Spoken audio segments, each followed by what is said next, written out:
Charles Murray was supposed to speak yesterday at Middlebury College in Vermont, and he would have done so if a mob of protesters hadn't decided to stop him. Watch.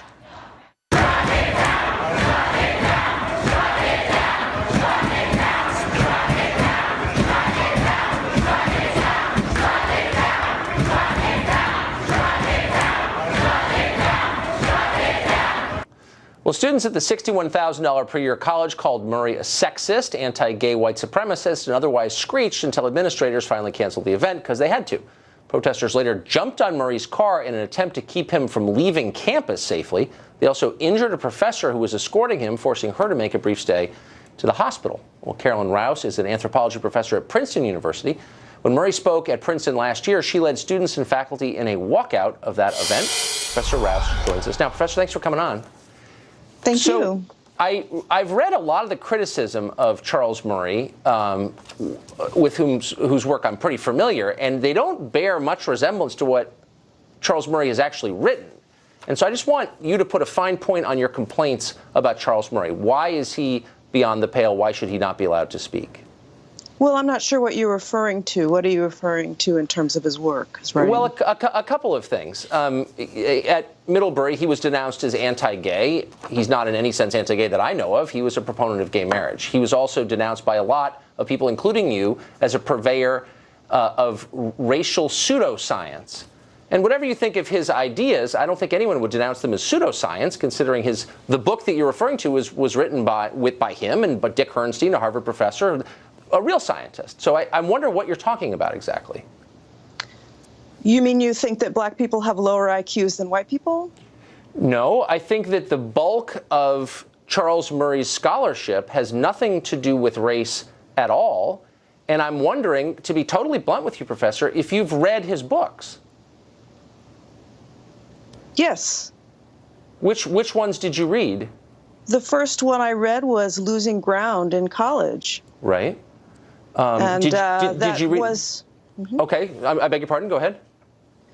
Well, that was a really interesting book for me because the argument that black people were culturally dysfunctional and had all of these behaviors that were incompatible with democracy and capitalism to be fascinating but completely false or fake news. Okay. Given that I know the black community well. Right. So yes, I read the book too. That was my wake up. I don't remember him making the case that black people were somehow unable to live in a democracy. Did you read The Bell Curve? Yeah, I read parts of The Bell Curve. Yes. Okay, but not the entire Bell Curve. No, I didn't read the entire Bell Curve, and I read the critiques of The Bell Curve as well.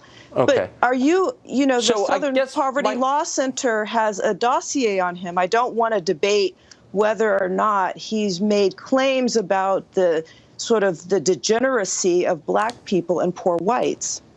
It's just a fact. So if you want to talk about freedom of speech and his right to speak freely, I think that makes sense. But what he's written is out there for the public, and I don't think that we need to debate that. Well, but that's kind of your point, is that it's known and we don't need to debate it, but you've already conceded that his central work, The Bell Curve, you haven't actually read. You've read critiques of it, you read part of it, but you haven't read the book. And instead you point to the Southern Poverty Law Center, which is a political organization. I'm just saying, shouldn't you take the scholarship seriously? And then if you disagree, explain why. You know what? There's a black man who wrote about how people with more melanin are more intelligent. Do I need to read this work? Do I need to invite this person to Princeton to speak because he's written about how black people are more intelligent than white people? Do I need to waste my time? Do I need to waste your time? Do I need to waste the institution's resources because he said it? Just because somebody says something doesn't mean I need to be wasting my time reading every word they've written. I have other things in my life to do. They're more positive and constructive and more interesting scholarship out there. Oh, sure, but one of the things that you're spending your time doing is trying to prevent other people from expressing their views on the basis of incomplete knowledge. Not at all.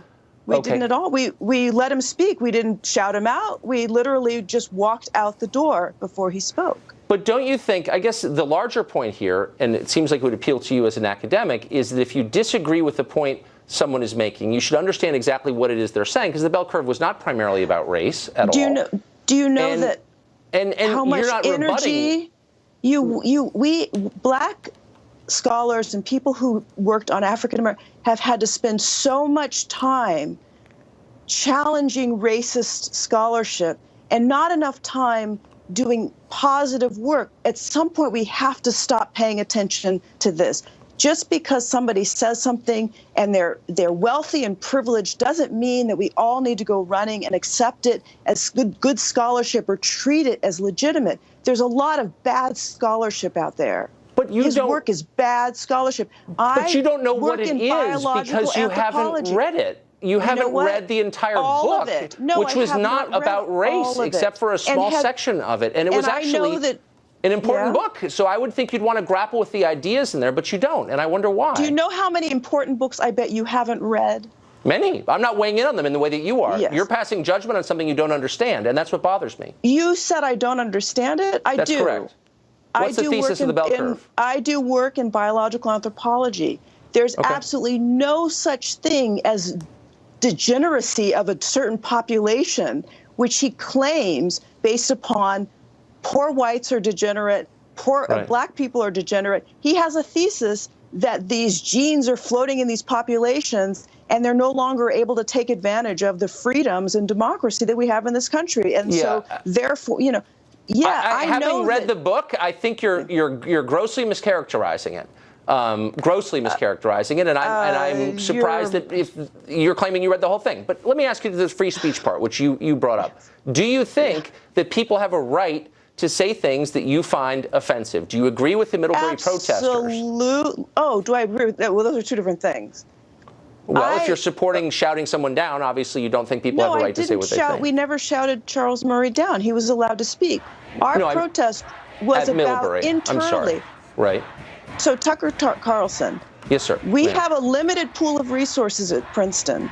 Right. I don't think we need to be spending money on this. There are many, and your audience knows this, many lower middle class white people, many working class white who would love to get an education. Let's spend that money on helping them go to school, right?